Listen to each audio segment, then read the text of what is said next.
Bu so'nggi vaqtlarda to'ylarda urf bo'lgan raqs. Aytingchi, bu allambalo xatti-harakatlar sizga nimani eslatyapti? Yoki men urfdan qolganman, yoki zamon ilgarilab ketgan. Yo'q, fikri ojizimcha zamon va makonning bu raqsga aloqasi yo'q shekilli. Ilk taassurot: ko'rgan inson yigitchalarni to'q urib oldi degan gumonga borish ham mumkin. Voy, hatto yovvoyi qabilalarda ham ushbu raqsni maromiga yetkazib, bu darajada o'ynab bera olmasa kerak-ku. Ola. Yoki baribir kimdir bu tadbirni qizdirishi kerakmikin. Labbay. To'yday bo'lsin deysizmi? Bilmagan to'yda kimdir alamidan jazavaga tushyapti deydi.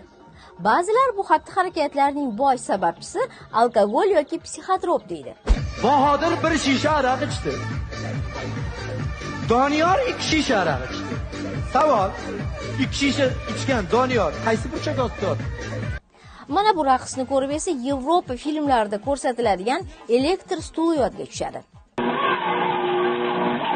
Hoynahoy mashhur Nazriddin Shermatov ham hayratdan yoqa ushlayotgandir. Bir so'z bilan Andijon polkasi o'rnini Oqqush raqsi egalladi desam aslo mubolag'a emas. Aslida Oqqush ko'li bu balet. Buni qarangki, bizning shovozlar mazkur raqsni ham o'zlashtirib ulguribdi. Erkak raqsi. Nima bu? G'urur bo'lish kerak birinchidan. Endi esa moziyga qaytamiz. Mirzo Ulug'beklar, Amir Temurlar, Otabek va Anvarlar, Farhodlar belidagi belbog'ini taqib yurishga munosib avlodlar qayda qoldi?